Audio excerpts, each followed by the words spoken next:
Yes, so a very good afternoon to one and all who has joined us in this online meeting in the second session of today's 1 week short-term training program, which is organized by Ballarpur Institute of Technology and sponsored by All India Council for Technical Education.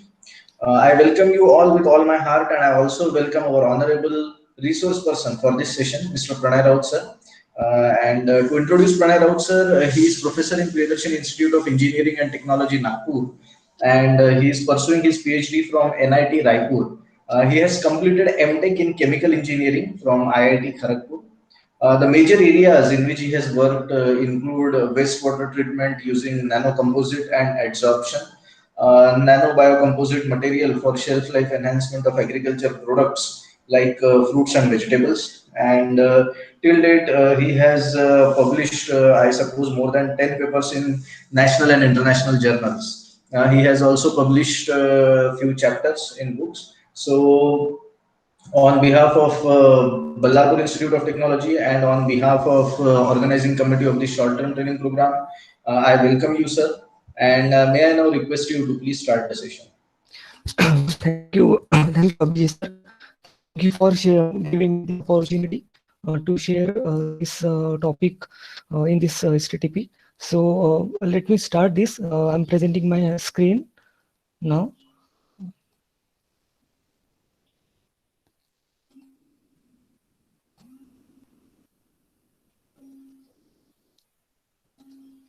So I think it's visible and I'm audible. Yes, so the slide is visible, and you are also visible as well as audible. Just in case if there is Yes. any internet issue, in case if you want to stop the camera, then what will happen is we won't be able to see you, but then there would be the net connectivity would be better. That is your choice, sir. Right now we can see you, we can see the presentation and audible as well, everything. Okay, sir. Okay, so let's start today's session. The topic that I choose for this session is advances in biochemical engineering. But when I searched for the various topics that should be given or that can be given in this STTP, uh, which is specifically related to biotechnology and agricultural tribal uh, tribal agricultural area. So I choose this topic biosurfactant because this biosurfactant has very much relevance with the current situation which we are undergoing, this COVID-19 pandemic situation. And this biosurfactant has a very important and crucial role to play uh, in this to eliminate this COVID-19 virus, coronavirus from this society. So that's why I choose this topic, the role of biosurfactant, how will it will play its role in various areas, and why it is important to get to produce in a large scale. So in this session, the contents that I'm going to deliver will be a short introduction about this surfactant, what is surfactant, and then I will explain the definition and the class, how do the surfactant, conventional surfactant, it's better to say a conventional surfactant, that can be defined, and how to classify this surfactant, their role in various applications, and what are the drawbacks of the conventional or synthetic or chemical surfactant normally we do have. And then comes the role of biosurfactant. That biosurfactant significance will be explained, and its classification of the biosurfactant will be explained. Then I will explain you the production techniques and production, how we can produce the biosurfactant. Then I will emphasize on the role of this biosurfactant in various applications like pharmaceutical, food industry, healthcare industry, cosmetic industry, and then for environmental purpose. So there are so many applications of these biosurfactants where we can use. And especially I will focus on the role of this biosurfactant against COVID-19, this coronavirus. And okay, fine. It's there are so many advantages of this biosurfactant, but there are challenges also for this biosurfactant to produce it at a large level, at industrial level. Also, there will be as the challenges comes, so the future prospective and future potential comes. So with future potential, I will conclude my session, and we will take some queries after that. So let me start now. What is surfactant? Actually, the surfactant is a surface active agent, and this substance is actually amphipathic. Amphipathic means it contains both polar and non-polar portion. The polar portion means water loving portion, and non-polar means water fearing portion, called as a water hydrophilic and hydrophobic respectively. So what is the role of this surfactant? This surfactant actually, as all of you know, that due to this coronavirus situation or COVID-19 situation, we have been always advised by higher authority, means health regulatory authority and government of India, to wash our hands as regularly throughout the day. And why they are advising us to wash our hands regularly and to have the sanitizer always with us, so as to not so that our hands should not come in contact with the nose or mouth. So main purpose is that this surfactant has very crucial role, that is a conventional synthetic the surfactant which is being used nowadays in surfactant in detergents and soap. This surfactant is very much important in the soap preparation and in the detergent. It's very a major component in the detergent and soap as well. But what is the property of the surfactant that makes it crucial for the use in soap and detergent is that uh, its nature. Its nature is amphipathic. Amphipathic means it contains both hydrophilic and hydrophobic components. So the head actually, the head is the water loving portion, and whereas the tail of the surfactant molecule is a water fearing portion component. Now this surfactant, or the surfactant that we normally use, or that has been used in a detergent or soap, is tends to it reduce the surface tension between liquid and water, liquid and air, or liquid or solid liquid. So its major role is to reduce the surface tension between liquid solid or liquid air, and so that by reducing the surface tension, it increases the chances of getting wet and spreadability. So what happens is, when we add detergent with water, the surfactant plays important role over there by spontaneously bonding with each other to form a sealed bubble. So when we add a detergent, it actually reduces the surface tension between solid and liquid. Solid means the fabrics that we are using to wash to be washed with detergent, and the water, because we have to dissolve this detergent in water. So by reducing the surface tension, the chances of spreading and wettability properties has been increased. That means it helps the water to penetrate into fabric. So that is what the major role of the surfactant comes in. It actually helps the water and its components to get penetrate into the fabric. So a majority of this surfactant, so what are the components that actually this surfactant actually has are, as you might have heard the word sodium lauryl sulfate. This is the very common sodium lauryl sulfate is very common component used in a cosmetic industry for the preparation of lipstick and all that cosmetic products. Other component that is very much wide use in the preparation of soap and detergent is sodium stearate. The sodium stearate is very commonly used component as a surfactant in the soap and soap and detergent.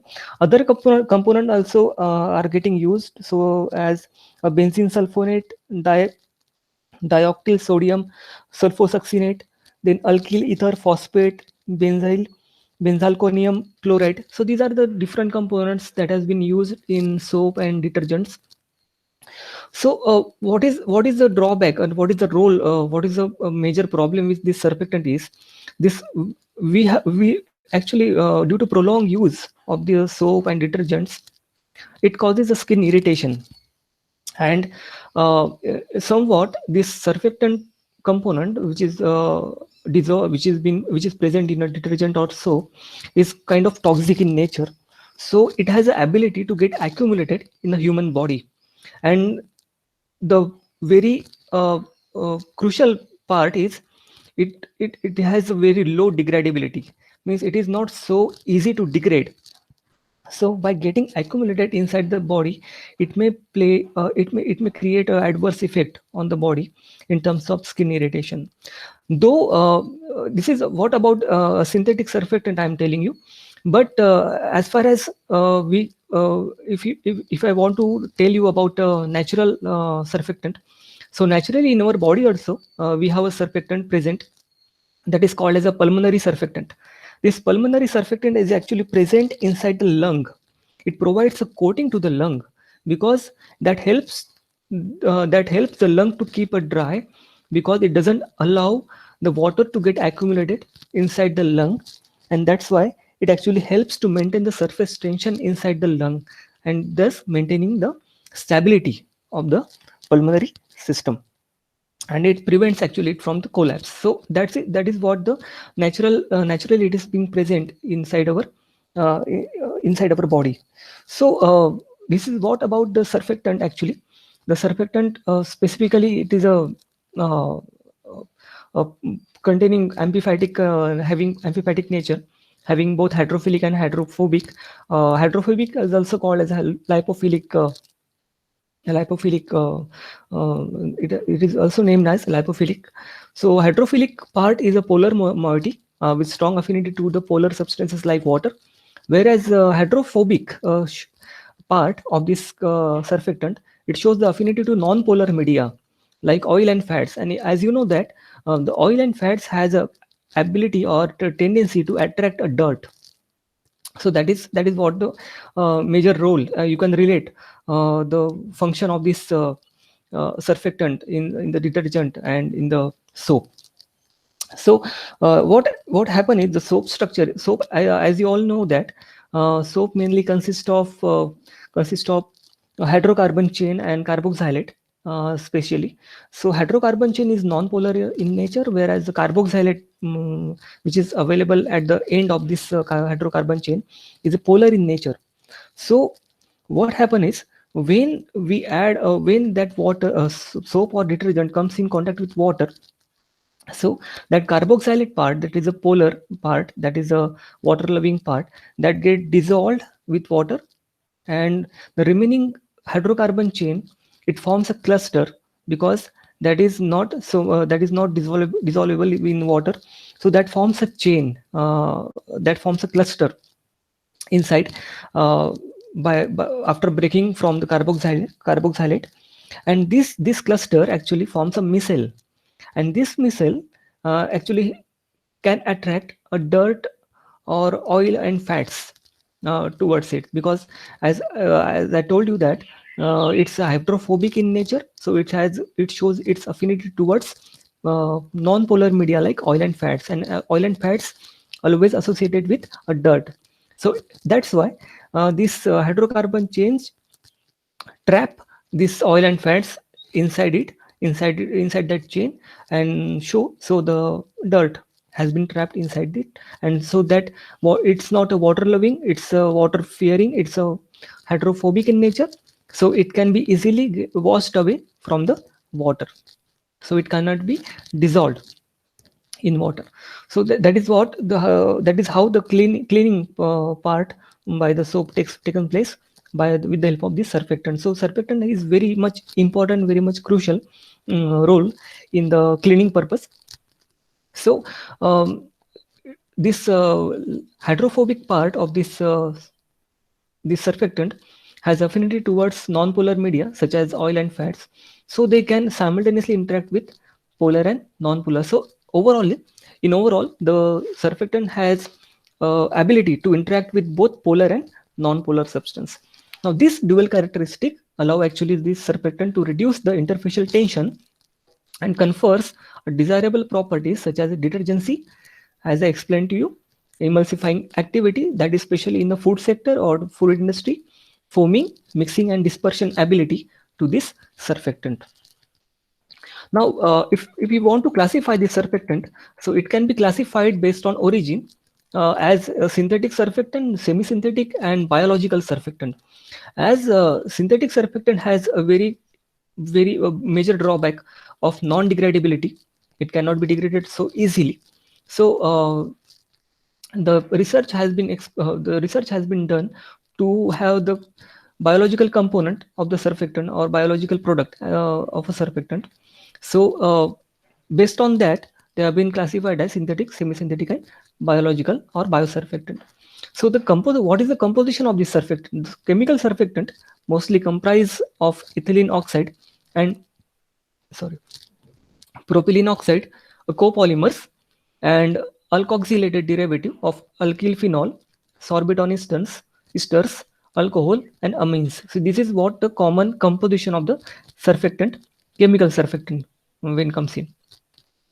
The oleochemicals comes from vegetable oil, that is a natural source, and fats that are subsequently modified through the chemical process. So this lipophilic component is provided by the natural oil, while the ulterior synthesis confirms the hydrophilic moiety, and thus the oleochemical surfactant is also called as semi-synthetic surfactant because they have the source, lipophilic source as vegetable oil and fats. Now, the major drawbacks and challenges of the conventional surfactant are, as I told you, that it has a very negative impact on the environment due to their crude oil origin, because majority of the synthetic surfactant have been derived from the petroleum products. That's why they have the hydrocarbon, majority of the hydrocarbon chain, right? So the crude oil shows very high profile of ecotoxicity and low profile of biodegradability due to alkyl phenol and aromatic compounds present in it. So even if they are slightly degradable, but release toxic chemicals when they decompose. So even the degradability has a very major issue, like they release the toxic chemicals when we try to decompose them, when we try to degrade them. So this is what the major drawback of the conventional surfactant that is being normally used in soap and detergent. So there is a need arises to have the alternative to this chemical surfactant. That's why, and the researchers have explored various sources, various substrates to have the components which is completely from the natural source. So biosurfactant is actually the secondary metabolite obtained from the several microorganisms, including bacteria, fungi, and yeast. So how do they form? So biosurfactant actually get formed when these microbes like bacteria, fungi, yeast undergoes exponential growth. So at the end of the exponential growth, they form a secondary metabolite, because during exponential growth they form primary metabolites, but when there starts a depleting of carbon source, these microorganisms starts developing secondary metabolites. And uh, uh, when the carbon source gets depleted in the media, if the hydrocarbon is present when we apply or when we supply when we try to supply the hydrocarbons in the media, this bacteria or fungi or yeast, they synthesize some metabolites which actually allow these hydrocarbons to get penetrated from the cell membrane. So that products that metabolites that they produce to allow these hydrocarbons to enter into the cell membrane are called as a biosurfactant. The examples are, the major examples I have shown you, the bacterial surfactant. So this is very common or widely used or widely explored biosurfactant that I am showing you. The rhamnolipids, which is being generated from the Pseudomonas aeruginosa. This Pseudomonas aeruginosa is most widely and most very commonly explored bacterial strain for producing the surfactant called as the rhamnolipids. Lipopeptide biosurfactant called as a surfactin, which is produced by the bacterial strain Bacillus subtilis. Emulsion is another biosurfactant from Acinetobacter, Calcoacetus, and sophorolipids from Candida bombicola. So out of these, surfactant, rhamnolipids, and sophorolipids are very common and very widely used biosurfactant in various applications because of their low toxicity and high biodegradability. So these metabolites, when being produced by these bacteria, fungi, or yeast, they are either attached intracellularly or extracellularly during its growth.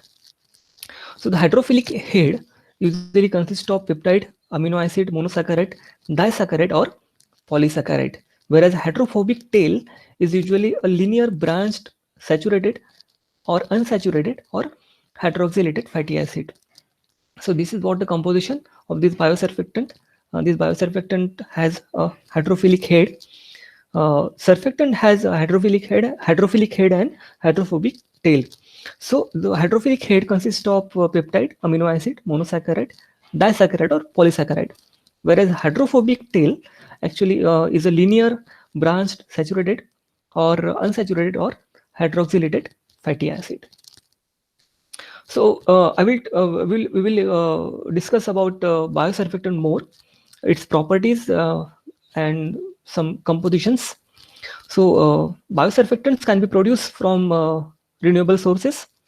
So I will explain you what are the possible substrates that can be used to produce biosurfactant, because there are so many sources, natural sources, which are available to produce a biosurfactant.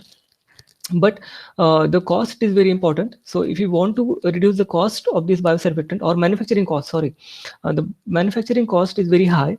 So to reduce this manufacturing cost, the majority of the waste products from the food industry have been explored to be used as a substrate to produce this biosurfactant. So we will also see that part. So this biosurfactant can be produced from the renewable sources. They generally have low toxicity. They are highly biodegradable. So that is very major advantage of this biosurfactant. They often display a better environmental compatibility. They usually remain stable at wide ranges of pH and temperature. And this part is very important, because if you want to produce this biosurfactant at industrial scale, industrial level, or by using various substrates, so it should remain stable, or the conditions should remain stable for a wide range of pH and temperature. So it allows us to operate or to produce the variety of biosurfactant by using variety of substrate at any pH or at any temperature. So that range is it provides a very good range, very wide range of pH and temperature under which we can produce the biosurfactant by using either a submerged fermentation or a solid state fermentation. The lower molecular weight biosurfactants are more effective in reducing the surface tension at air-water interface and interfacial tension at the oil-water interface. Whereas the higher molecular weight ones, called as a bioemulsifier, are most effectively used in stabilizing the oil in water emulsion. So this high molecular weight biosurfactants, called as a bioemulsifier, has a major role to play in the food industry, whereas low molecular weight biosurfactant, they have a major role to play in a pharmaceutical industry.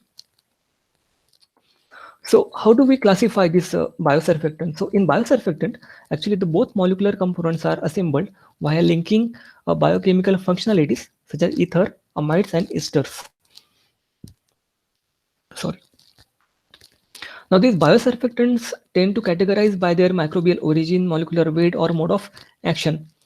So according to the kind of each moiety, the biosurfactants are frequently classified. This is what we are classifying the biosurfactant based on the origin. So this biosurfactant further can be classified as glycolipids, lipopolysaccharides, lipopeptides, phospholipids, and fatty acid. Now each group has a specific physicochemical features and physiological role to play, out of which glycolipids is very common and phospholipids is very common, commonly used kind of biosurfactant. So the glycolipid are the consequence of the condensation of fatty acid and carbohydrate. Their names are taken from the identity of the carbohydrate. Ergo, glycolipids containing sophorose are called sophorolipids. Those containing rhamnose are called rhamnolipids.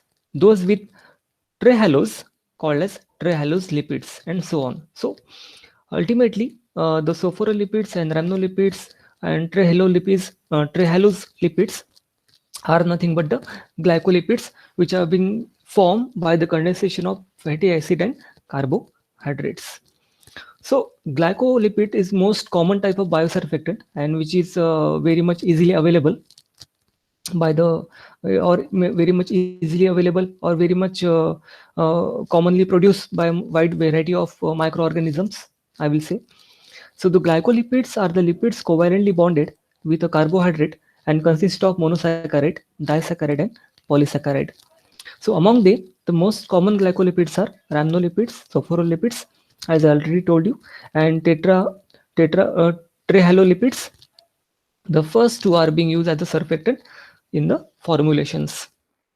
Now, the rhamnolipids are a type of glycolipids and are frequently described as the best of the bacterial surfactant, mainly due to their excellent physicochemical properties.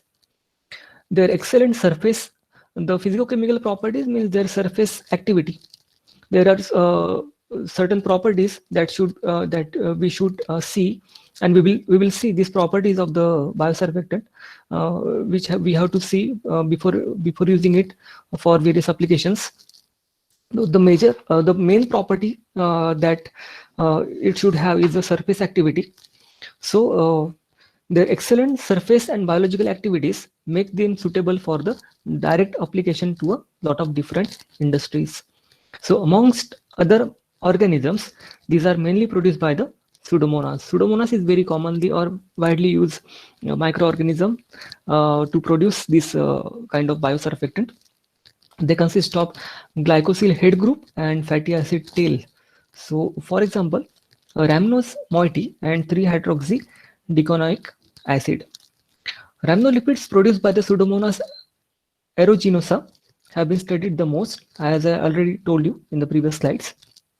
Another type of rhamnolipids have been produced by the methyl pentose monosaccharide strain, and that strain is known as Pseudomonas fluorescens.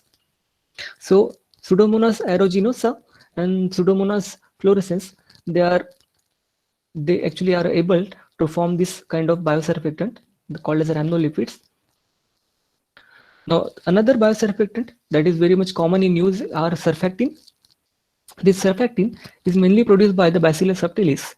It is cyclic lipopeptide consisting of 7 amino acids, where its hydrophobic tail is composed of 13 to 15 carbon long chain, because carbon is the major source for the major source of substrate for the microorganism.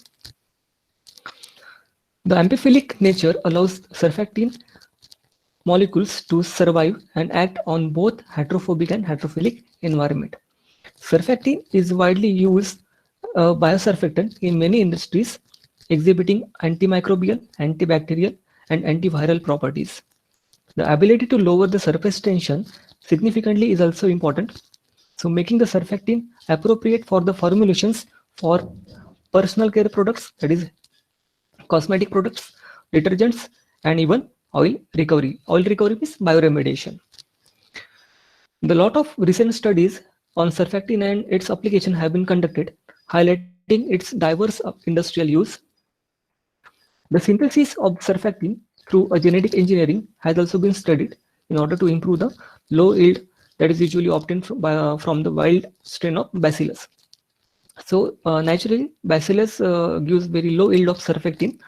So with genetic engineering approach, which is being developed for the surfactant production, the 53 genes were modified in Bacillus subtilis, and surfactant yield that they have found is around 42% of the theoretical yield. And this is one of the highest surfactant yield that has been reported, and which open up the surfactant production and its commercial use as a biosurfactant for the industrial uses even more for the future.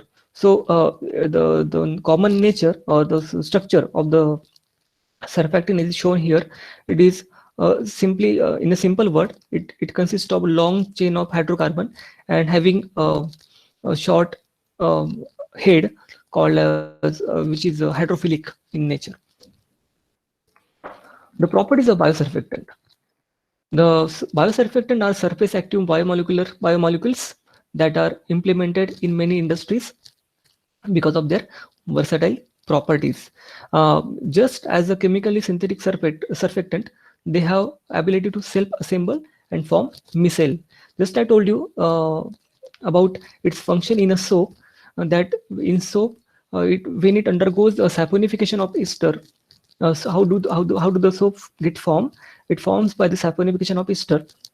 So that particular soap is actually a long chain of hydrocarbons having a carboxylate group. So when that soap gets dissolved in water, or when it comes in contact with the water, the carboxylate group, which is hydrophilic in nature, it actually get dissolved or get combined with the water, leaving behind a negatively charged hydrocarbon chain. So this hydrocarbon chain is very long, and so it comes in contact with the other hydrocarbon chain in a different is in another molecule from another molecule, and finally it forms a cluster, and that cluster is called as a micelle. That cluster is called a micelle. So this allows them to have a morphologically different structures from each other and increases their specificity, spherical, rod-like, and worm-like micelle. So the micelles that they form, that depends. So it will be either spherical, rod-like, or worm-like micelle. So in a synthetic surfactant, the micelles are spherical in nature in commonly, whereas in biosurfactant, the micelles that they form are either rod-like, worm-like, or spherical in shape. Now, the ability of the surfactant to lower the surface tension and interfacial tension makes them suitable for the commercial application. So that is a very important property of the biosurfactant or any surfactant that allow it to use for the different commercial purposes, because it makes that particular interface stable by lowering the surface tension. So compared to chemical surfactant, they are more effective because they decrease the surface tension even more and more efficient, since their critical micelle concentration value is several times lower. Critical micelle concentration value means the concentration of the biosurfactant at which the micelle is getting formed. So the value of this critical micelle concentration for biosurfactant is very much lower than synthetic surfactant. This means that for a maximum decrease of the surface tension, there is a less amount of biosurfactant needed. Means we require very less amount of biosurfactant to have the maximum decrease in the surface tension. Temperature and pH tolerance is very important for the most system, especially biological system. And the biodegradability of the biosurfactant is another reason for choosing to formulate with them instead of chemical surfactant. Now we will see some properties one by one, which are very much important to choose the biosurfactant for various applications. So major property that plays a very important role in choosing the biosurfactant for various applications is the surface activity. Surface tension, interfacial tension, and surface rheology. These are the various aspects that play important role in the formulation of biosurfactant.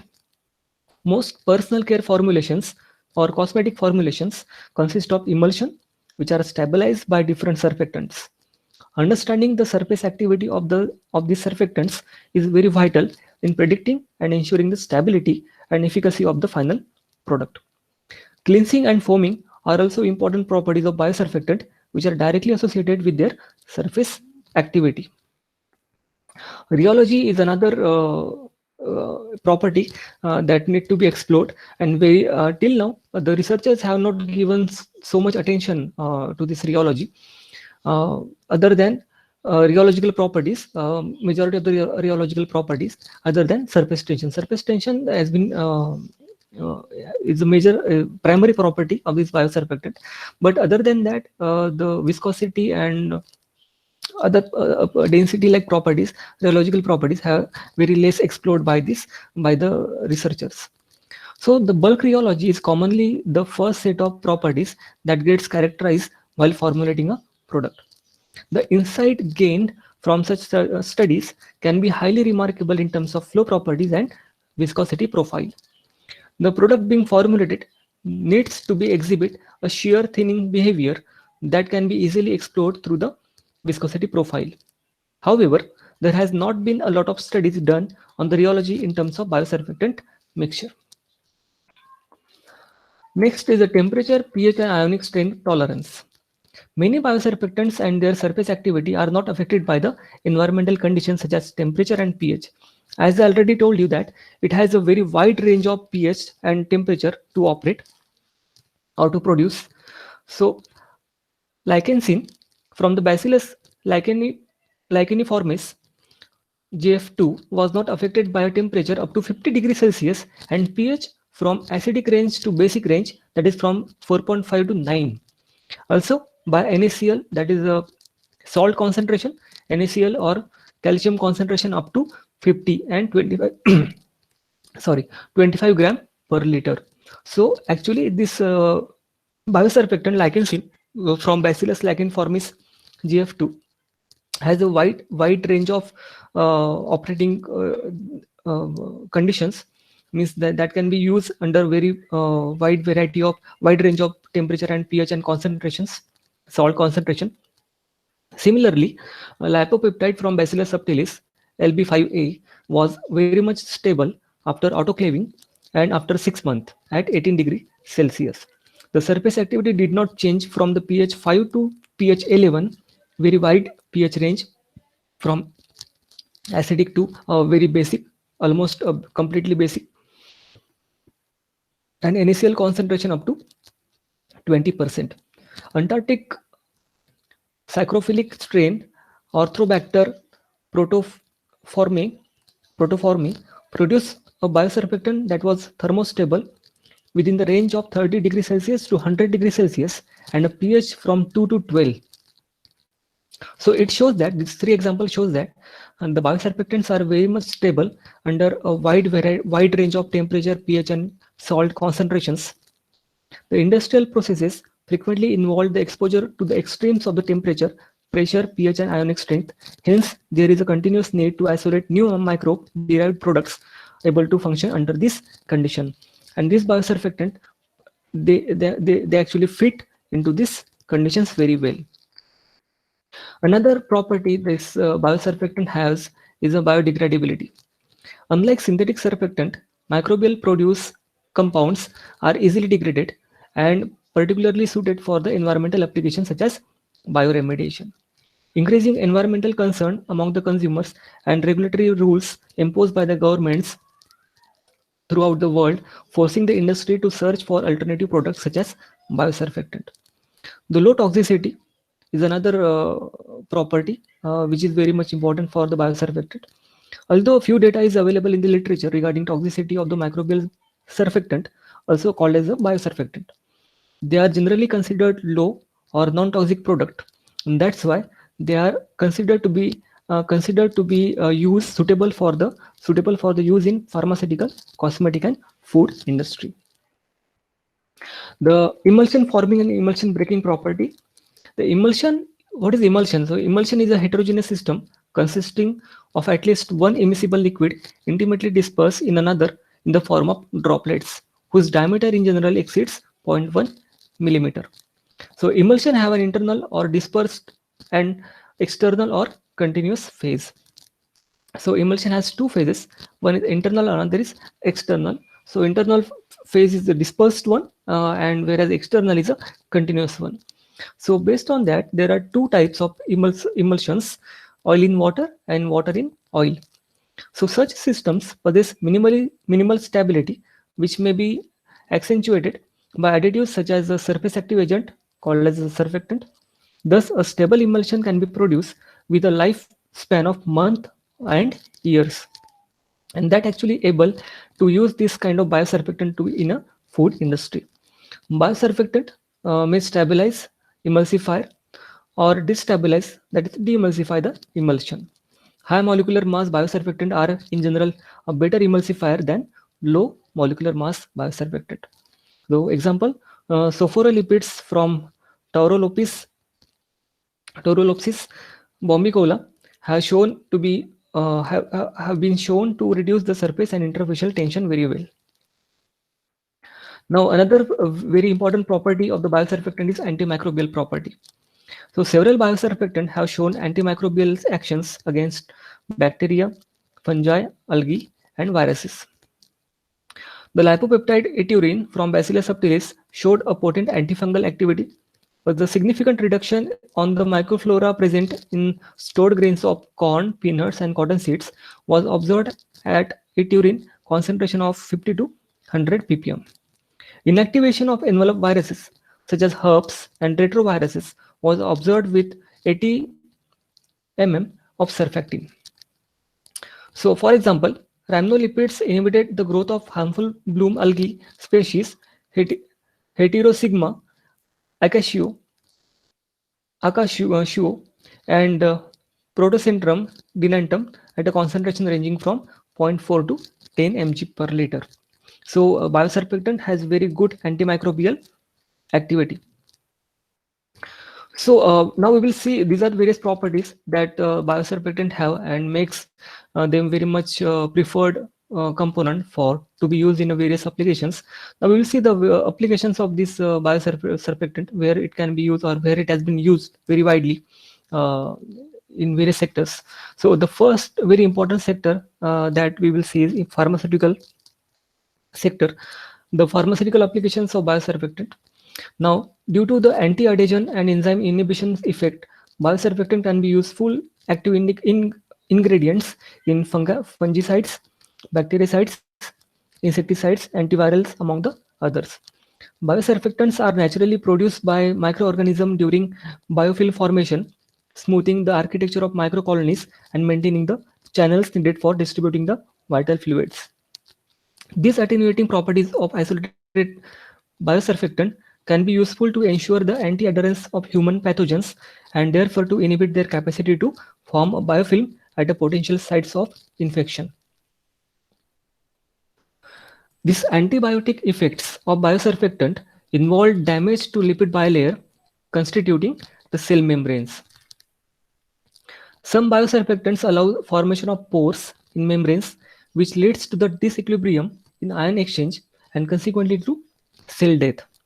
I will show you a schematic diagram how this biosurfactant can be able or have been able to kill the coronavirus. It also has been shown that another bactericidal mechanism exhibited by some biosurfactant involved the generation of intracellular reactive oxygen species.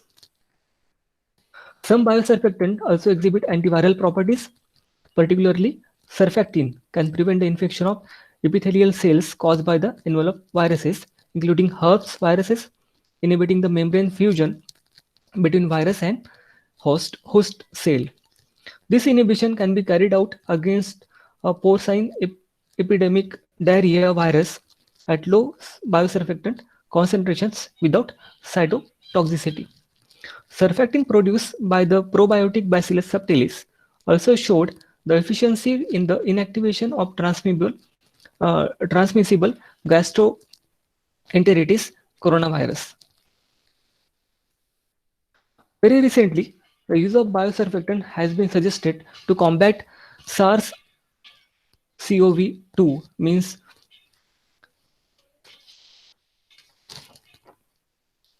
severely acute respiratory syndrome coronavirus 2.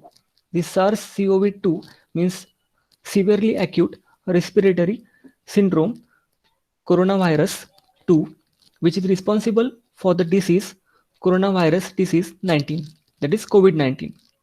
So, very recently, the use of biosurfactant has been suggested to combat SARS-CoV-2 virus responsible for the COVID-19 disease. CO for corona, VI for virus, and D for disease. 19 means it has been involved or been invented in 2019 by Chinese authorities, Chinese scientists. This COVID-19 pandemic a situation which has resulted in a strong worldwide ongoing negative impacts on health, societies, and economies. It is noted that the biosurfactant could help to mitigate the transmission, incubation, and disease development. These coronaviruses, like any other viruses, are completely dependent on their lipid membrane that keeps and store their genetic information and viral machineries like proteins and enzymes. Biosurfactant have the ability to deactivate this coronavirus through simple membranal disruption, such as the most detergents do. And that's why we have been advised to wash our hands regularly with soap and detergents because of the presence of surfactant in it.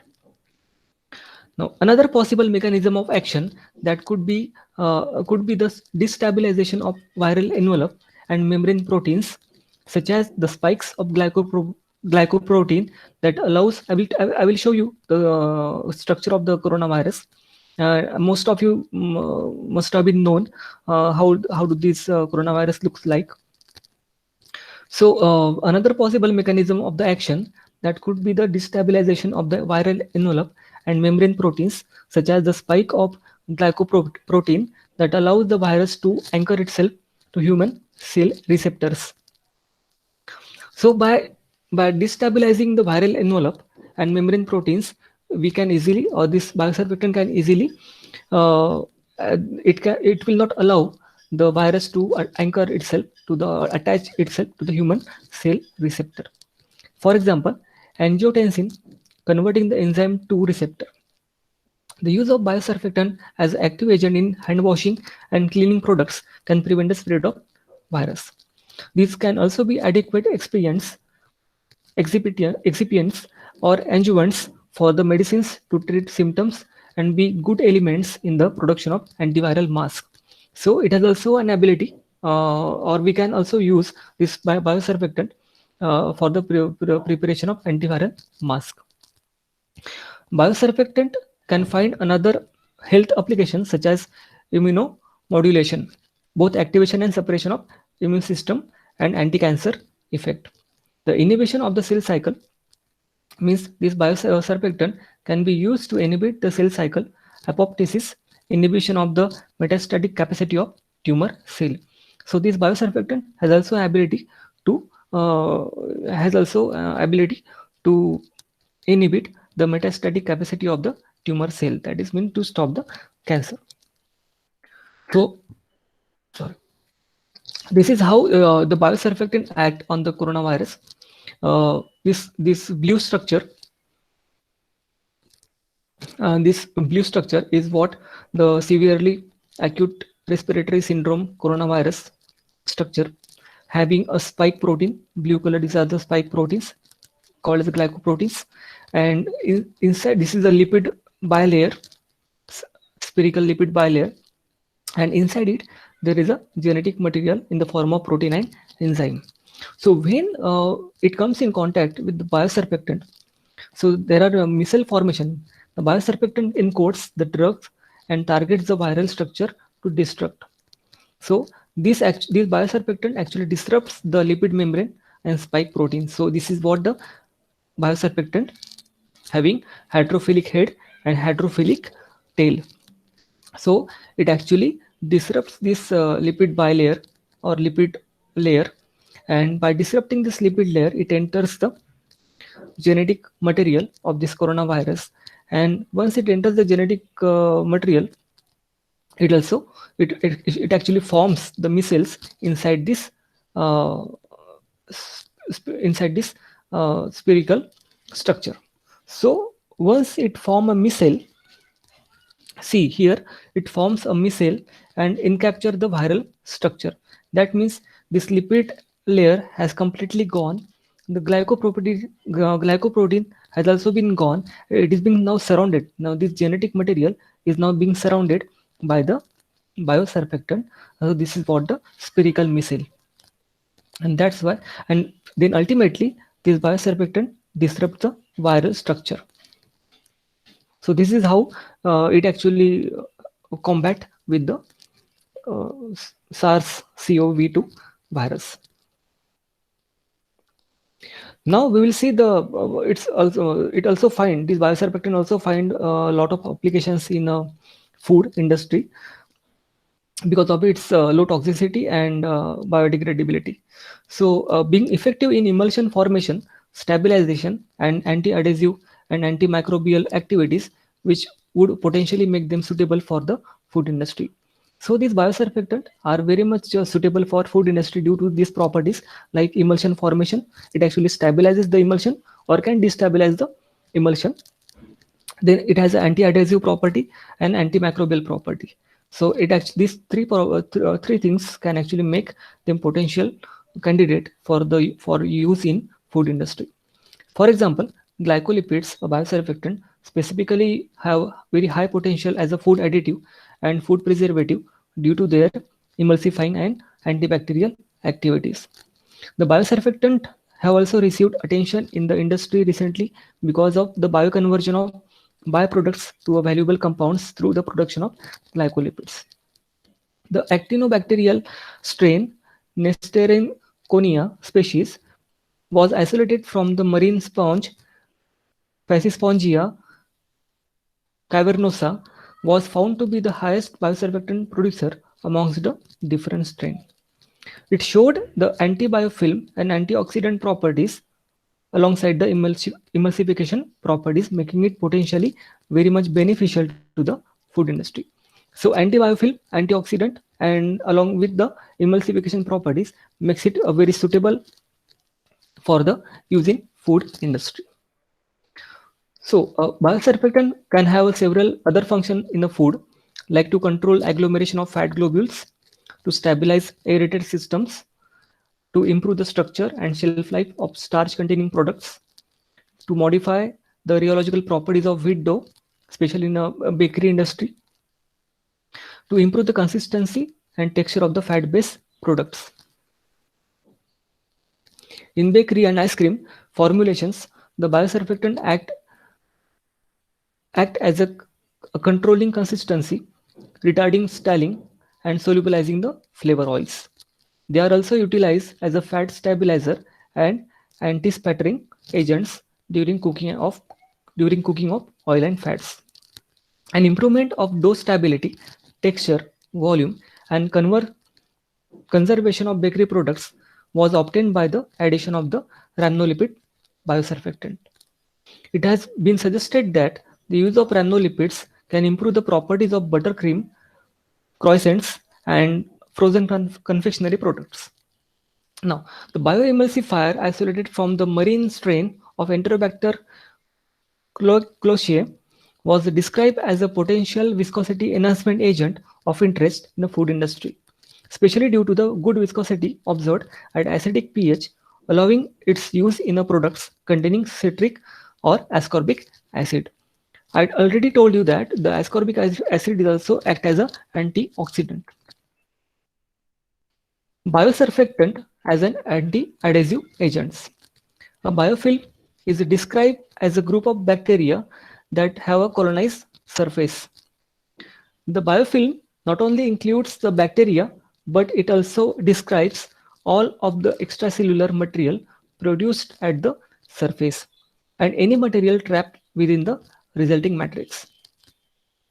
The first step on the biofilm establishment is a bacterial adherence, which is affected by the factors including microbial species, hydrophobicity of the surface, and electrical charges involved, environmental conditions, and ability of the microorganism to produce extracellular polymers that help the cells to anchor to the surface.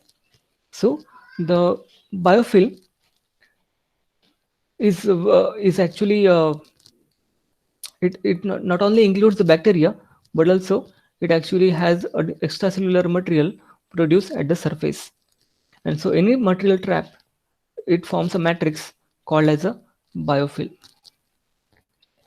Now these bacterial biofilms present in the food industry surfaces means the flowers of the food industry are potential sources of contamination which may lead to the food spoilage and disease transmission.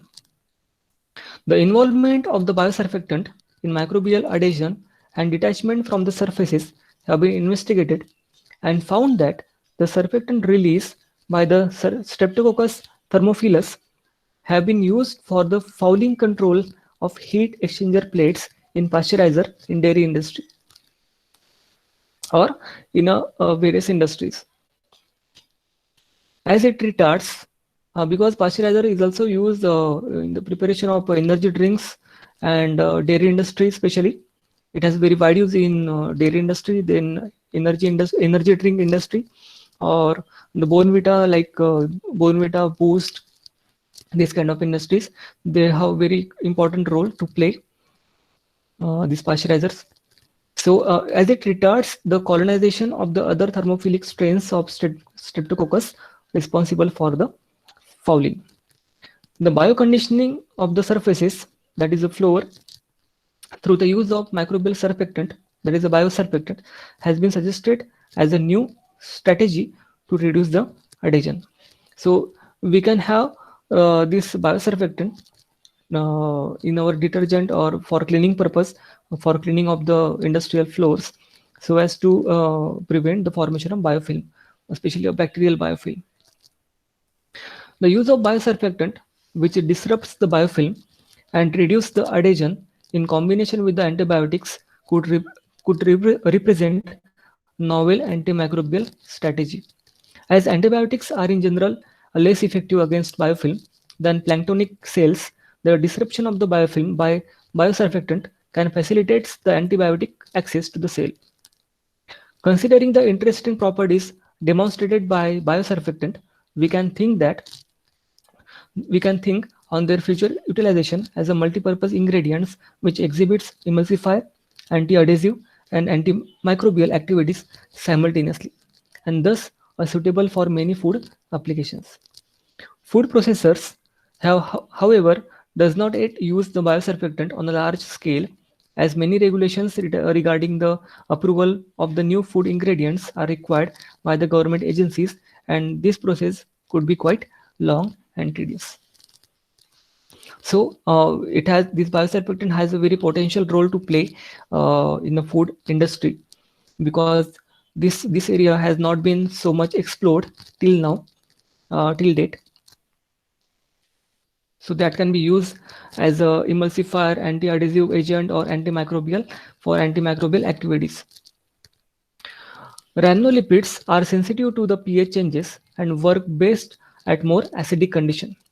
The combination of the rhamnolipids with other antimicrobial such as essential oils, bacteriocins, or biopolymers can increase their spectrum of action, making them prospective candidate in developing the innovative strategies for the pathogenic control in food processing and food packaging. So the rhamnolipids, which actually mostly works in acidic conditions, when we combine it with other antimicrobial agents such as essential oil, bacteriocins, or biopolymers, it has a wide applicability, wide applicability of the applications. Now this biosurfactant from the yeast strain called Candida albicans and Candida glabrata were isolated and characterized for their ability to lower the surface tension and acting as an emulsifier and stability, and got identified as a sophorolipids. The biosurfactant showed a significant antibacterial activity against Bacillus subtilis and Escherichia coli, which is very much common bacterial pathogens in food industry. And most of the food industries has a very zero tolerance strategy or policy towards this microbial Escherichia coli and bacteria Bacillus subtilis. The sophorolipids could be potentially used as a food emulsifier and antibacterial agents. The application of biosurfactant in agriculture and bioremediation. The biosurfactants have a few different roles in agricultural field. They are used as a carbon source by microbes found in presence of which is being found in the soil, and could replace the harsh surfactants presently used as a pesticides. They also improve the quality of the soil by increasing the bioremediation process of hydrocarbons and heavy metals present. Means biosurfactants are very much good in bioremediation, where we can remove the hydrocarbons and heavy metals which are present in a soil. The biosurfactant have been found to enhance the degradation of certain chemical insecticides which are accumulated easily in the agricultural soil by the excess use of biofertilizer pesticides. It has been reported that the Bacillus subtilis strain has the ability to produce a lipopeptide biosurfactant with a potential use as a antifungal compounds. So this subtilis has this ability to produce this lipopeptide, which can be used as a antifungal compounds. Now, the application of biosurfactant as a detergent. One of the main characteristics of the biosurfactant is their ability to act as a good emulsifier, which is very much required for the detergent activity. The biosurfactant originating from the Klebsiella species, a strain was studied for its emulsification activity with oil and hydrocarbons. It was shown to be compatible with detergents and enhance oil removing efficiency from the soil and cotton cloth. In another study, it was found that the cyclic lipopeptide biosurfactants produced from the Bacillus subtilis strains improved the washing performance of the various commercial detergents through their additive interaction with the components of tested laundry detergents by efficiently removing the oil and blood stains. So this biosurfactant, as already I have explained that it has very important role to play in the formation of detergents. So some studies have been done for developing this biosurfactant and their potential use to remove the various kinds of dirt from the various sources like soil and cloth. So it has been found that the biosurfactant from the Bacillus subtilis has very much good property to remove the oil and blood stains from the cloth. In a different research study, it was highlighted that a glycolipid biosurfactant isolated from the strain of Pseudozyma species could act as a laundry detergent additive owing to its unique hydrophobicity and stability at high temperature and over the alkaline pH range. It was used in a laundry detergent formulation which removed the stain efficiently and could be utilized as a additive. So this glycolipid biosurfactant, which is being isolated from the strain Pseudozyma, has already been used as an additive in the detergent, laundry detergent, and very much effectively used because of its hydrophobicity and stability at high temperature and over the alkaline pH. So Oncorobacterium intermedium strain also produced a biosurfactant which presented a strong oil removal characteristic based upon the washing test. Use of surfactant in a detergent formulation as a low toxic and non-irritant biosurfactant was also been studied. The oral toxicity test and skin irritation test indicated that the surfactant was appropriate for the commercial detergent use, and while also exhibiting the excellent surface and interfacial properties in terms of emulsification, wettability, foamability, and stability. The foam formation ability is a very much important parameter while formulating the detergent or soap. So this biosurfactant surfactant has a very good capacity to form to in terms of emulsification, in terms of wettability. As I told you that by reducing the surface tension, it actually increases the chances of wettability and spreadability and the foam forming ability and stability. So also at the same time, the surfactant has a very good result on toxicity test and skin irritations test. So we can easily this surfactant can be easily an alternative to the common synthetic surfactant which have been normally used in detergent and in a soap. So application of the biosurfactant in petroleum industry. Petroleum biosurfactant can be used for a few different applications within petroleum industry, like the extraction of crude oil from the reservoir, its transportation in pipelines, as well as cleaning of the storage tank. Biosurfactant are suitable for these applications due to their ability to improve the mobilization of hydrocarbons, thus enhancing the movement of crude oil. Even though the petroleum hydrocarbons are very important energy resources, they are major pollutant to the environment. Biosurfactant have been found to be used successful in the remediation of the environmental pollution caused by the oil spill. Now, how these biosurfactant have been employed for bioremediation? This remediation of aquatic and terrestrial polluted environments is a very challenging topic, as a physical collection of the physical collection methods often allow a limited recovery, and chemical methods can generate a new damage to the environment. Means if you use a chemical methods to for the remediation of a soil polluted by hydrocarbon or oil spill, or the aquatic flora which is being polluted by the hydrocarbons.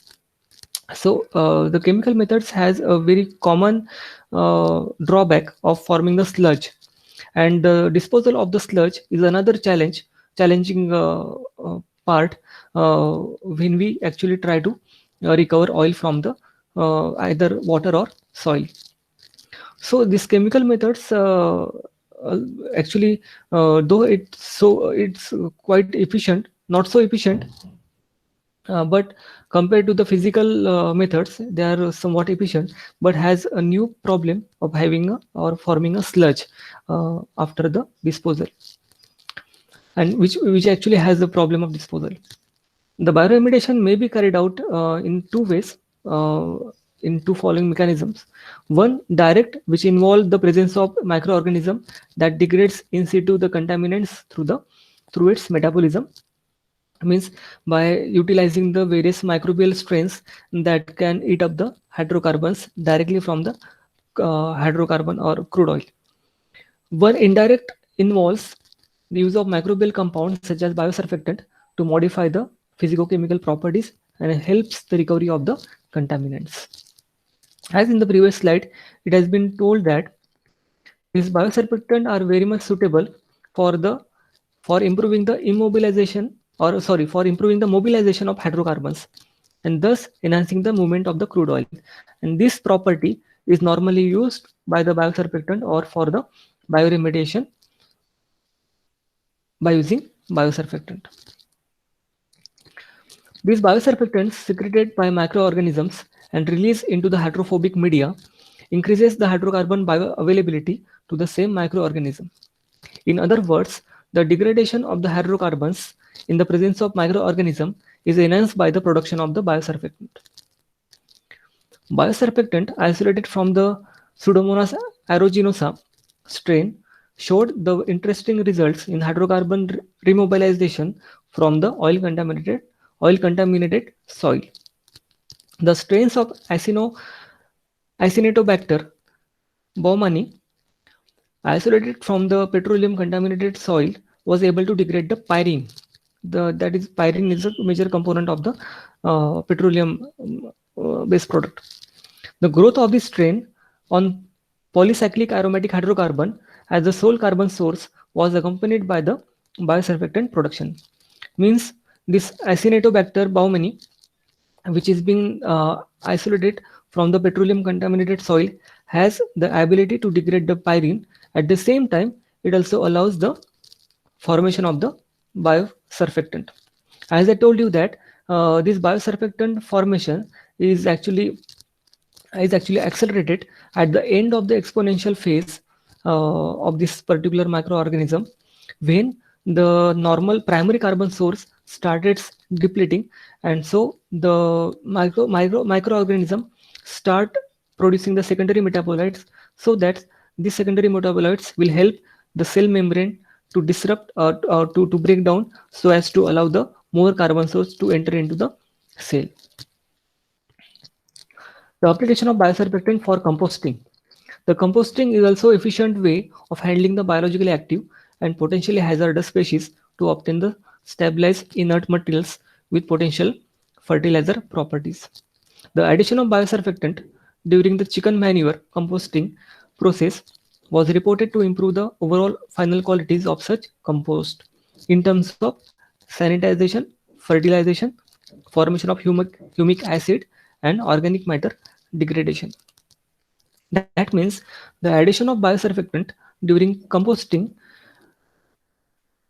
actually improves the overall quality of the compost in terms of sanitization, that means higher peak of temperature during thermophilic phase, fertilization, higher seed germination index, then formation of humic acid, that is a lower E4 to E6 ratio, and organic matter degradation, higher cellulose activity. So metagenomic study revealed that these improved qualities were the consequences of increased diversity in the microbial communities and subsequent diversity in the metabolism, especially that related to carbohydrate metabolism. The addition of rhamnolipids during the fermentation of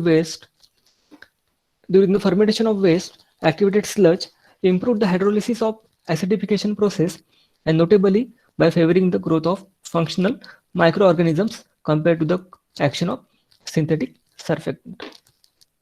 So the biosurfactant has been found to improve the quality of compost, which actually helps the compost to degrade the waste very easily and very efficiently.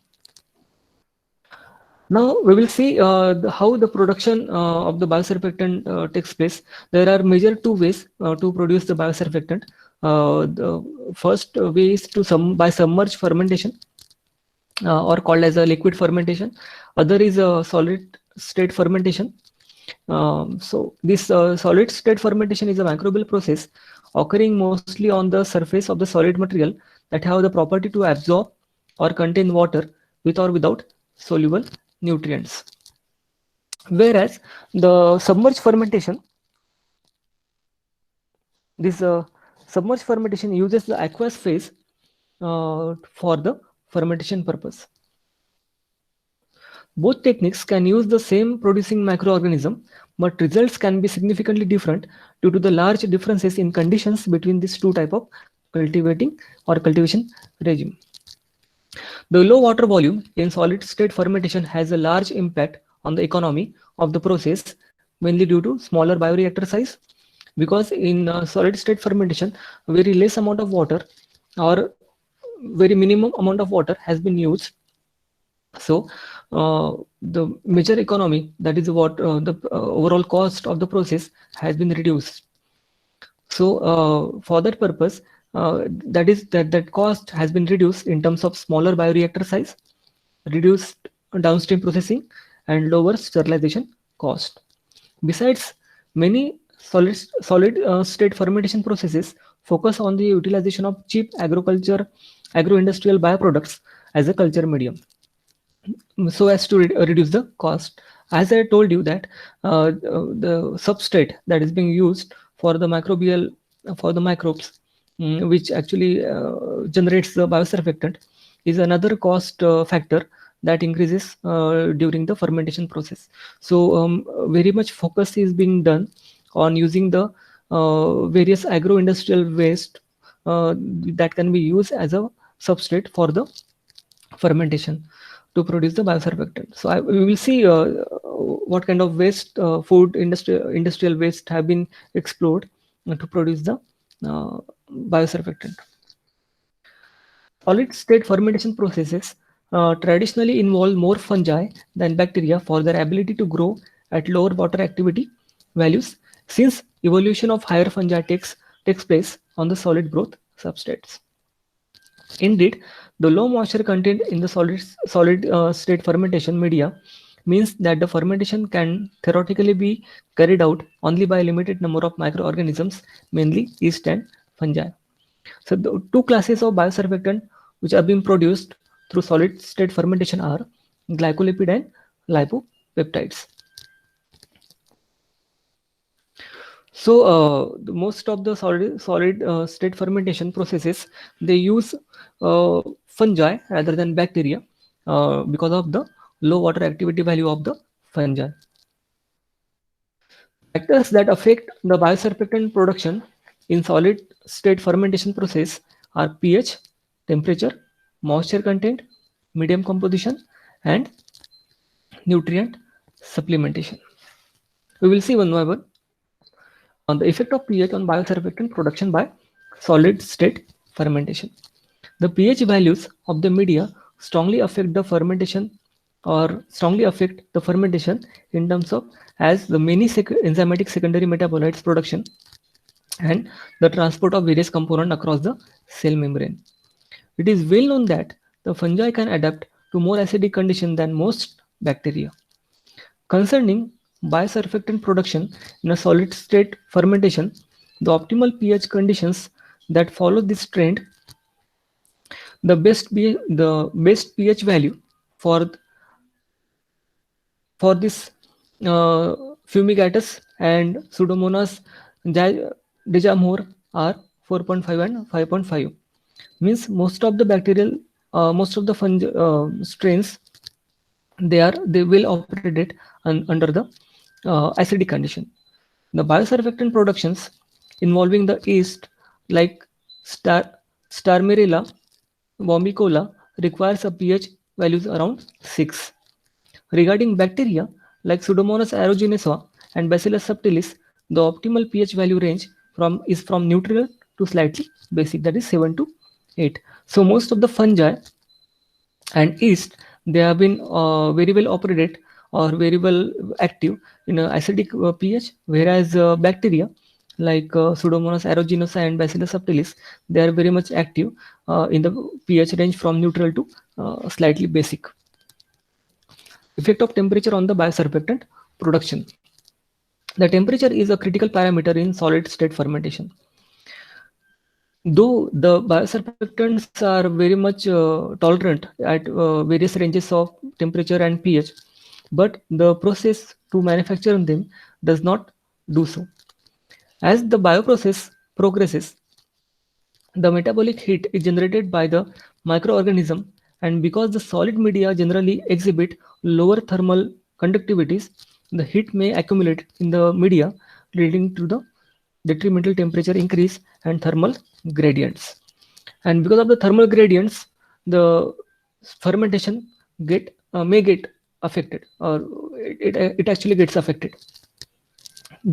As the optimum activity of each type of microorganism takes place in a relatively well-defined range of temperature at which this operates most efficiently, the biosurfactant production depends on mainly temperature. The filamentous fungi and yeast require optimum values between 25 degrees Celsius and 30 degrees Celsius for optimum biosurfactant production. Whereas rhamnolipid production requires optimal temperature ranging from 30 to 37 degrees Celsius following the strain of Pseudomonas aeruginosa. Temperature greatly affects the lipopeptide production, as in the case of Bacillus cereus. So the most common range for the optimal production of the biosurfactant by yeast and fungi is 25 to 30, whereas rhamnolipid, the optimal production range for it is 30 to 37 degrees Celsius. So the temperature is very much crucial for the solid state fermentation to produce the biosurfactant at optimum value. The moisture content is another parameter that affect the biosurfactant production by solid state fermentation. The initial moisture content of the media may vary as the bioprocess progresses and the microorganisms consume the water, or it is evaporated by the metabolic heat leading to the water gradients in the bioreactor.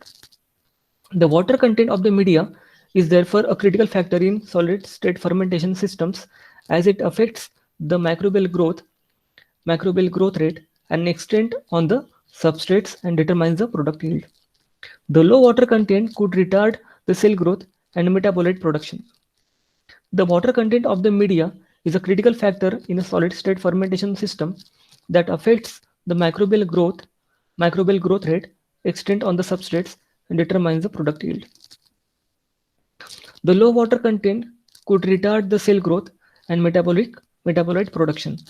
The appropriate water content would provide an ideal microenvironment for supporting the growth and enhancing the metabolite production. So the water content is very much important or critical factor in solid state fermentation, because this solid state fermentation it requires very less amount of water. But if the water becomes very less, or the moisture content becomes very less, it may results in the formation of the metabolic heat, and this metabolic heat may create a water gradient in the bioreactor, because some portion of the solid substrate may be dried and some portion may remain moist. So that water gradient actually affects the the fermentation process, affecting the biosurfactant production.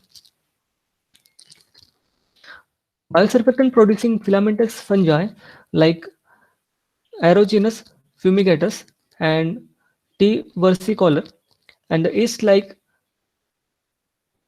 Saccharomyces bombicola exhibits optimal moisture values between 44.7 and 50%. These moisture values are particularly important because the lower value tends to limit the growth of the potential contaminants in solid state fermentation. Bacteria often requires higher value of moisture than fungi, as fungi and yeast have the water activity requirement of around 0.5 to 0.6, whereas a bacteria has a water activity around 0.8 to 0.9. So the bacteria often require higher values of moisture that may generate alternative issue of solid media compaction, leading to the reduced gaseous transfer and favoring the contamination.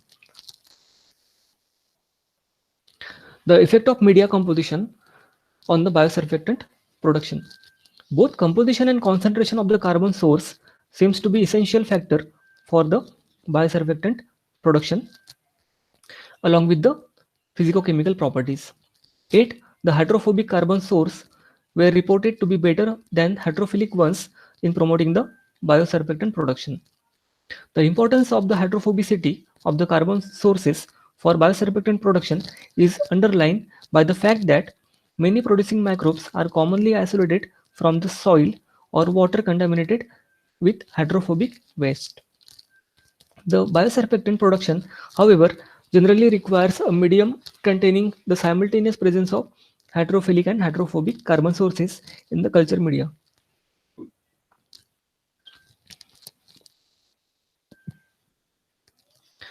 In a solid state fermentation process, the physical properties of the media are also essential to provide an environment suitable for the microbial growth and metabolite production.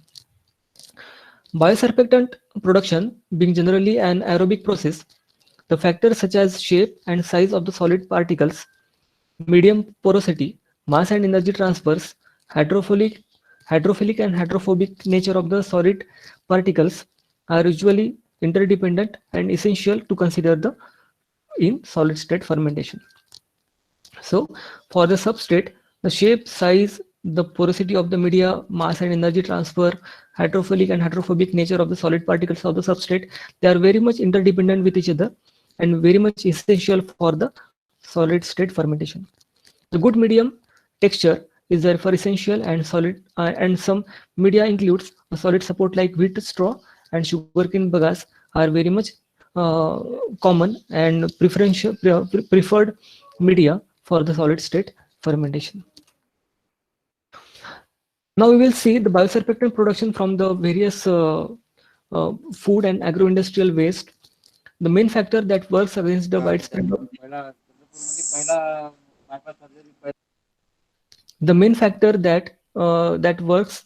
widespread use of biosurfactant is the economics of their production. As I told you that the major factor that actually enhance the cost of production of biosurfactant is the use of substrate. So very much focus has been given on the on searching the alternatives for this substrate, which can provide which act as a carbon source for the production of biosurfactant from the various microbes. For the development of the cheaper process is a selection of the inexpensive medium components, which accounts for the 10 to 30% of the overall cost. Means we can reduce the cost of fermentation or the overall process by around 10 to 30% by having the very much cheaper or inexpensive medium components. The good components seems to be agro-industrial byproducts or waste.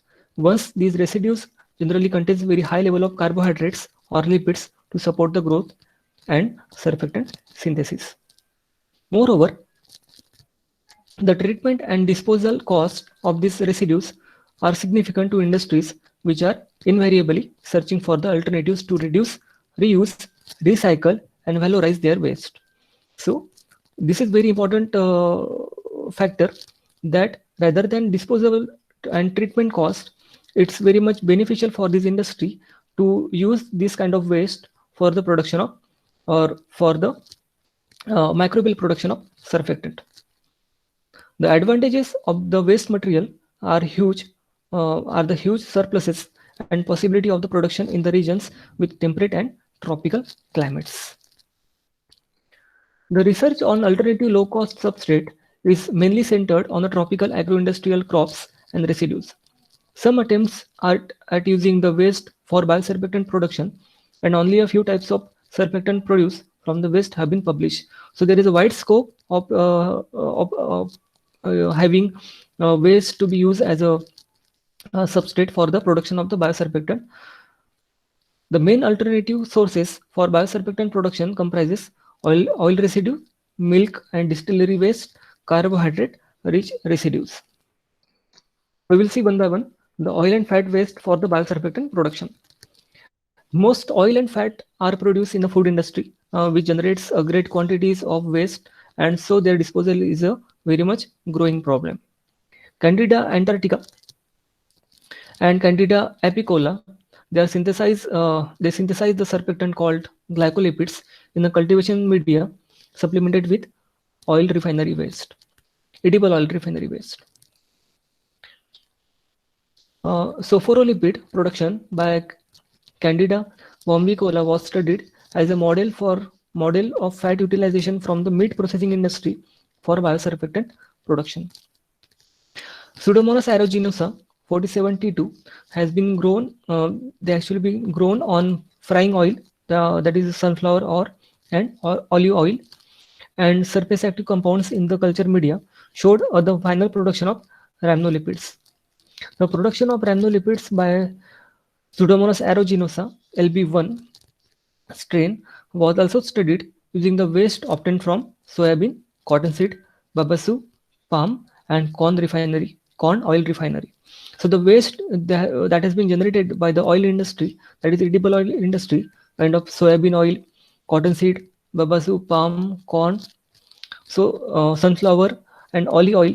So this waste generated by this industry is very good potential of for the production of various biosurfactant like sophorophyllid and rhamnolipid by using various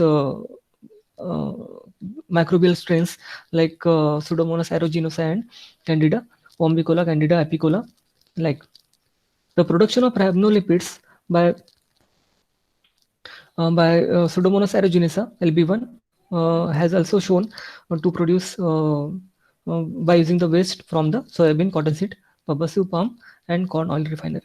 The vegetable oil and residues from the vegetable oil refinery are among the most used low-cost substrate for the rhamnolipid production. So there has been a wide study has been performed for using this strain to produce biosurfactant by using various waste from the edible oil industry. Now, dairy and distillery waste, whey milk and distillery waste for the biosurfactant production. The disposal of cheese whey is a continuing and growing problem for the dairy industry, and lot of efforts has been taken by the researchers so as to recover the protein from the whey, as well as to recover to dispose of this whey which is being produced by the dairy industry. The two-step batch cultivation process was developed to produce saporolipids from whey by Candida bombicola and Cryptococcus curvatus. In the first step, the Cryptococcus curvatus was grown on deproteinized whey concentrate. In the next step, the cultivation broth was disrupted with a glass bead meal, and it served a medium for the growth and saporolipid production by Candida bombicola. Biosurfactant production from the synthetic media and industrial waste such as distillery and whey by the sludge isolate Pseudomonas aeruginosa BS2 was also studied. So there is a wide scope of using dairy or distillery waste for the production of various biosurfactant by using microbial strain. Carbohydrate-rich residues for the biosurfactant production.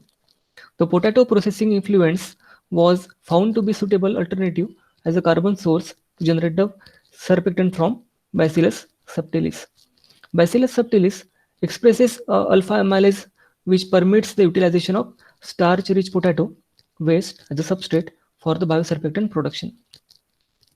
The cassava wastewater is a carbohydrate-rich residue generated at a large amount during the processing of cassava flour. This residue proved to be the appropriate substrate for biosurfactant biosynthesis and providing not only bacterial growth and product accumulation, but also a surfactant that has interesting and useful properties with potential for the many industrial application. Bacillus subtilis strains were able to produce lipopeptide, a surfactant using a minimal medium supplemented with molasses as a carbon source. Molasses and corn stip liquor were used as a primary carbon source and nitrogen source for the production of rhamnolipid biosurfactant by Pseudomonas aeruginosa GS3.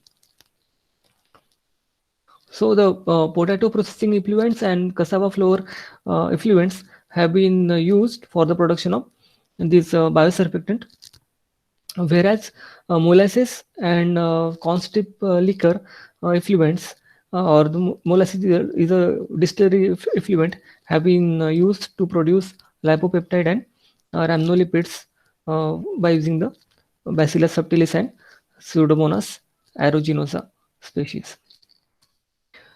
Effect of nutrient supplementation on the biosurfactant production.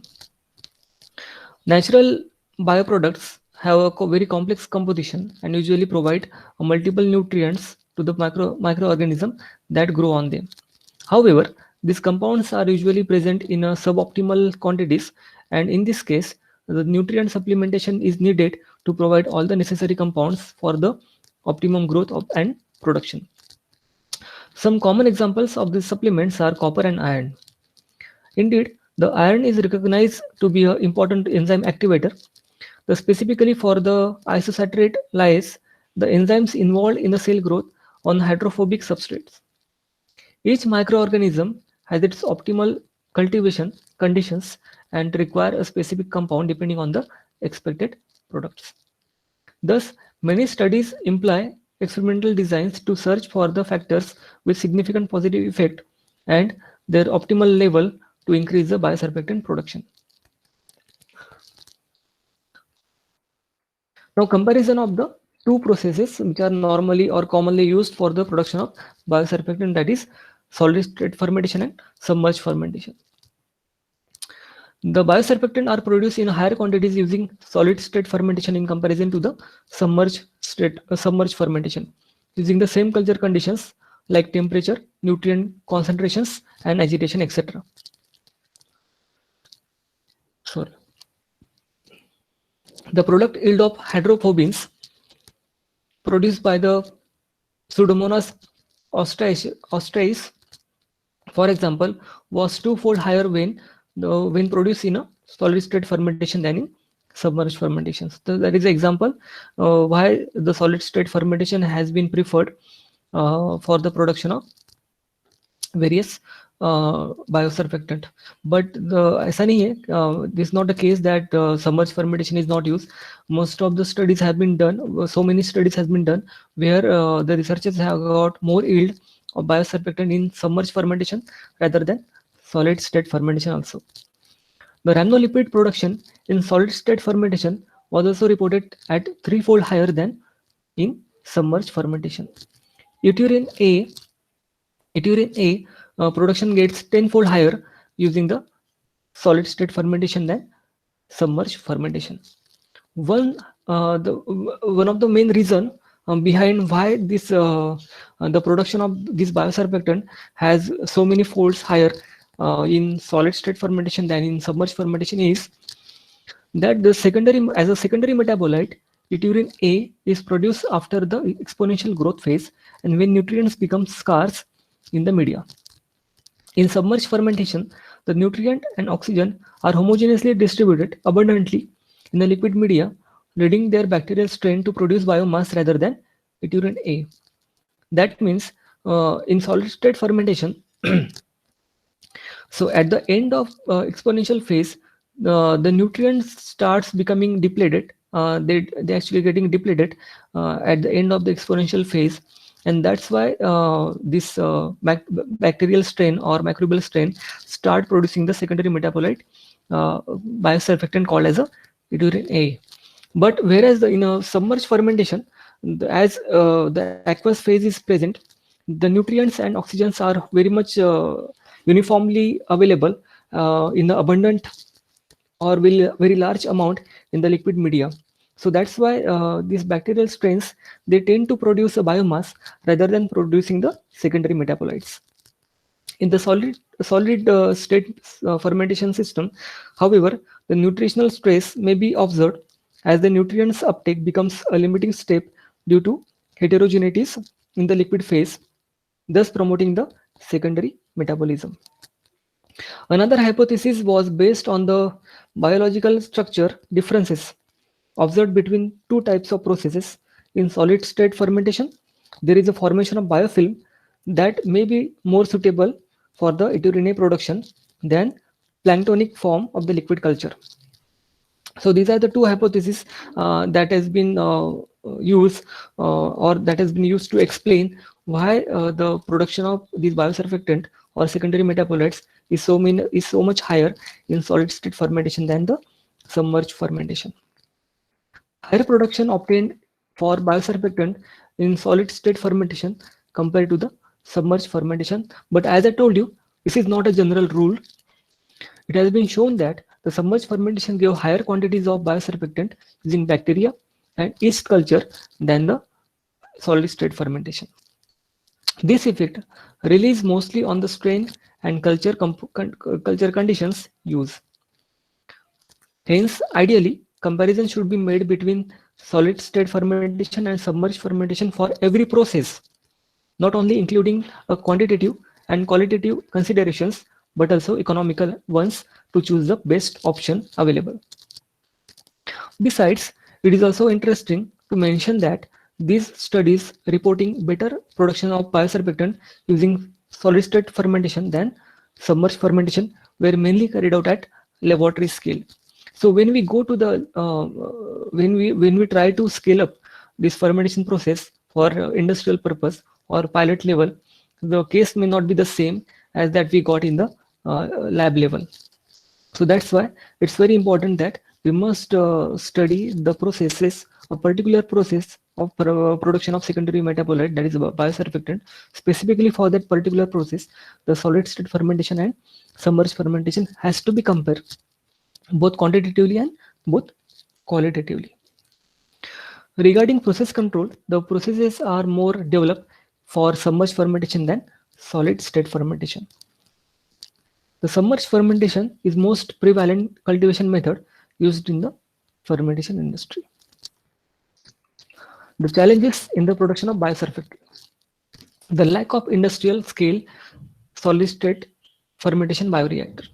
So this is one of the major challenge or drawback this production of biosurfactant has. The absence of efficient mathematical model backing the bioreactor design and automated control system that could successfully represent and overcome the heterogeneity of the bioreactor bed with respect to heat and mass transfer. So this is one of the most challenging part, that the solid state fermentation process has to be first mathematically modeled, and this mathematical model and then can be used to design the bioreactor. And this bioreactor, once designed, can be used with automated control system. And once this happen, we can easily control the various conditions like pH, moisture content, temperature, concentration of carbon in the particular bioreactor bed, for having the optimum biosurfactant production at large level. The production of foam is another challenge or drawback of this process. It is due to the air-liquid interface. In submerged fermentation, the liquid phase constitutes the culture media, and in case of biosurfactant production, the excess of foam is often generated during the fermentation, especially at the intense agitation and aeration, which is generally case of microorganism that produce the biosurfactant. So this favors the dispersion at the interface between phases and the risk of contamination. Microorganisms are carried into a foam layer by the froth flotation.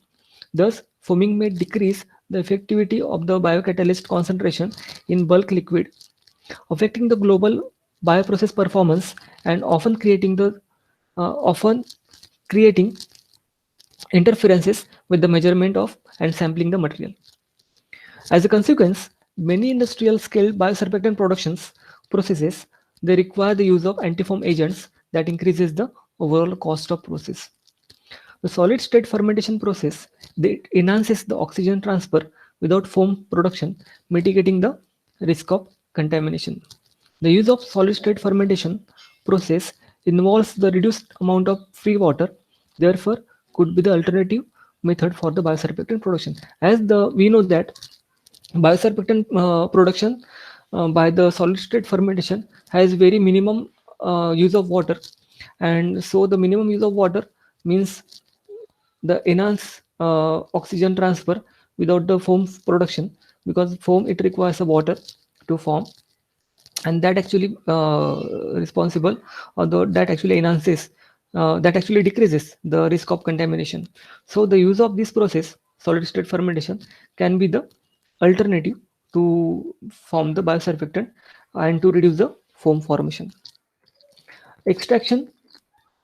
So the extraction, the foam formation was the major limitation for submerged fermentation process, whereas extraction is usually considered limiting or limitations for the solid state fermentation process. The extraction in the solid state fermentation is usually considered more difficult than in a submerged fermentation, because of the complex nature of the agro-industrial byproducts used as a solid media that display a bigger diversity of interaction between medium product and medium solvent, which as a result can lead to a presence of residual impurities in a crude extract. In practice, the required degree of purity for a product depends on the intended application. Some sectors like health and cosmetics, that involving the direct contact with the living being, including humans, are particularly sensitive to the composition and require very much high grade of purity. So in these sectors, the extraction is very much a challenge for if we form a biosurfactant for the health and cosmetic industry, where purity is very much important.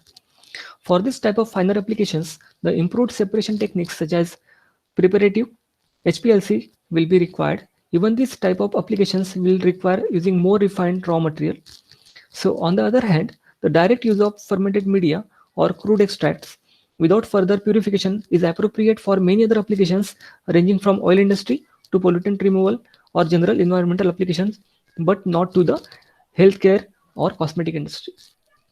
In case where the microorganisms would still be present and active in the product, that is a dry fermented media containing conidia, it may be important to carry out the bioprocess with GRAS microorganism. GRAS generally recognized as a safe microorganism. The production cost. This is one of the most challenging challenge or drawback for this process. Innovative technologies of integrated process for the fermentation and simultaneous extraction have emerged in very much recent years. For example, integrated gravity-based separation process that greatly improve the productivity, process cycle, and the production cost.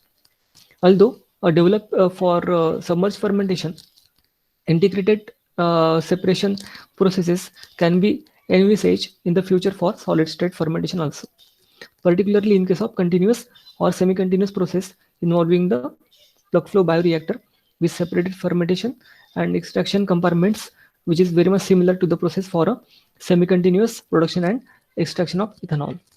So for the submerged fermentation, it's very much suitable or easy to have the integrated process of fermentation and simultaneous extraction of the product. But for the solid state fermentation, the process control parameter or automated process control parameter needs to be developed to have the continuous or semi-continuous process. Future perspective, biosurfactant shows several properties which could be useful for in many fields of food industry. Their anti-adhesive activity has attracted attention as a new tool to inhibit the and disrupt the biofilm form on the food contact surfaces. So this biosurfactant can be very much well used as an anti-adhesive agent for to remove the biofilm so as to clean the food contact surfaces. The combination of particular characteristics such as emulsifying, anti-adhesive, and antimicrobial activities presented by the biosurfactant suggest a potential application as a multi-purpose ingredients or additives. Scant information regarding the toxicity combined with the high production cost seems to be the major cause for the limited use of the biosurfactant in a food area. However, the use of agro-industrial waste can reduce the biosurfactant production cost as well as the waste treatment expense, and also renders a new alternative for the food and food related industries, not only for valorizing their waste but also to becoming the microbial surfactant producer. Biosurfactant obtained from the generally recognized as a safe microorganisms like lactobacilli and yeast are of great promise for the food and medicinal operations or applications, though much more research is already required in this field. Prospect of the new types of surface active compounds from the microorganisms can contribute for the detection of different molecules in terms of structure and properties, but the toxicological aspects of a new and current biosurfactant should be emphasized in order to certify the safety of these compounds for the food utilization. Now, the last one is future potential. The future of the biosurfactant uses is very huge because they cover and sometimes exceed the scope of synthetic surfactant. Their implementation in a productive and daily life will involve the most ecological aspects, such as reducing the exposure of dangerous chemical substances, not only for humans but also for plant and animals, reducing the carbon footprint and boosting the circular economy. Small amount of these biological surfactants have been shown to produce the same effect in terms of surface activities as a commercial chemical surfactant. Therefore, the finished surfactant bio-based products, detergents, shampoos, soaps, cleaning agents, could simply contain biosurfactant in very small quantities, either as a main component or as a adjuvant component that enhances the overall activity of these particular products. Using the modest but significant load of biosurfactant into formulations automatically will reduce the scale of their production and consequently the scale of their purification process. The approach can bring biosurfactant to the market in a shorter time than expected. Not too many commercial examples are emerging nowadays in the different parts of the world. Generation of innovative technologies for the production, control, separation, purification, characterization, and performance evaluation shows a promising future for the biotechnological exploitation of the biosurfactant. Many studies therefore work on overcoming the technological bottlenecks, and amongst them, the solid-state fermentation can be the interesting candidate. Although the publishable activity on biosurfactant production via solid-state fermentation is more recent than and does not follow the same exponential tendency as submerged fermentation, It is likely to think that this culture techniques will turn into something established in the near future in the biotechnological industry. This will not only takes place in the academic world, but also as a relevant strategy for the industry to produce bio-based products with interesting yield, lower cost, and through the possible valorization of byproducts and industrial waste. Advances in solid state fermentation are accompanied by the economical by are accompanied by evolution of chemical engineering, modeling, and biotechnology, which contribute to the understanding and decreasing the specific technological limitations like heat removal and facilitating the its integration within the process at pilot and industrial scale. Finally, the increase of good and efficient relationship between academia and industry worldwide, mediated by public opinion on a better recognition on the substantiality aspect in the production practice, will also contribute to the impulse. The current battle against COVID-19 may become a good example as a driving force behind such evolution. So I think that's all from my side, and I will stop here. And if anyone is having queries, you're all welcome to ask. All the attendees are requested. In case if you have any queries, you can unmute yourself and ask our speaker directly. Or if you're not comfortable to unmute yourself, you can always type in your queries in the chat box, and then they can be answered. Sir, there is one query from Dr. Arun Palanisamy, and he's asking why biosurfactant production varies with the carbon sources. That actually the biosurfactant production depends on various microbial strains, and different microbial strain has a different ability to use different carbon sources. So that's why the ability of the microorganisms to use a carbon source affect the production of the biosurfactant as a secondary metabolite. Okay, I hope that, sir, your query was answered. If anybody else has any queries,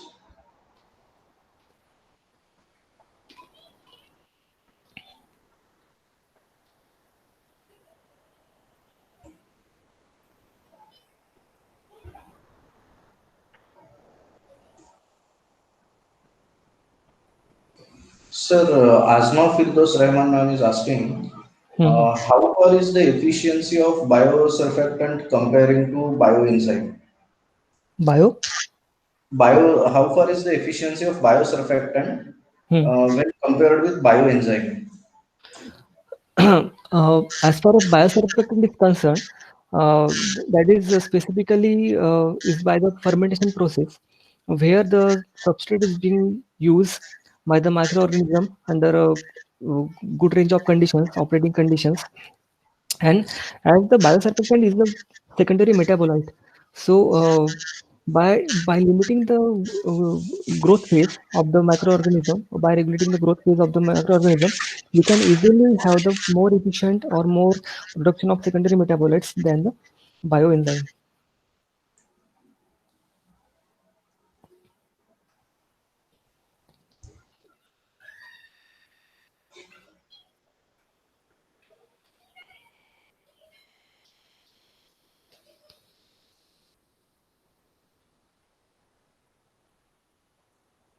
Okay.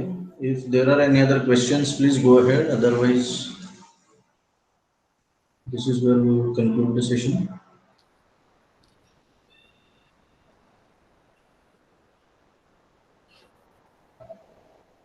Mr. Azma Firdos ma'am is saying that if possible, please share your presentation for further reference. Azma ma'am, Sure. actually, there is one more thing. Apart from that, apart from our speakers, we would be uploading these sessions on our YouTube channel as well. So all the sessions will be available to you on the YouTube channel once we complete this STTP. That is after Saturday. So from Sunday or Monday onwards, these videos will be available to you on our YouTube channel as well.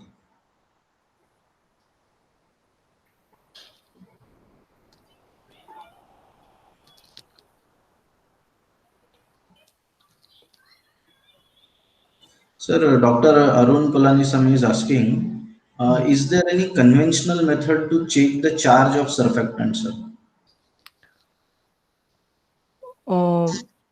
As far as the charge is concerned, the conventional method means as since the surfactant, see the surfactant major role of the surfactant is that it is both polar and non-polar.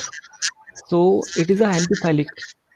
So it can be used for in positive charge environment as well as in a negative charge environment.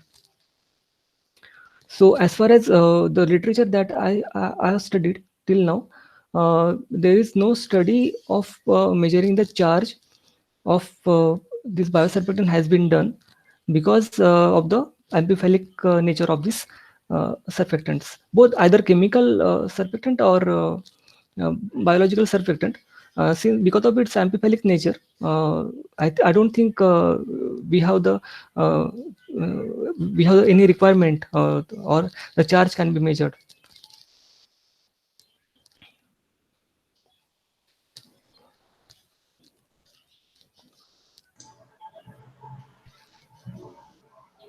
Okay.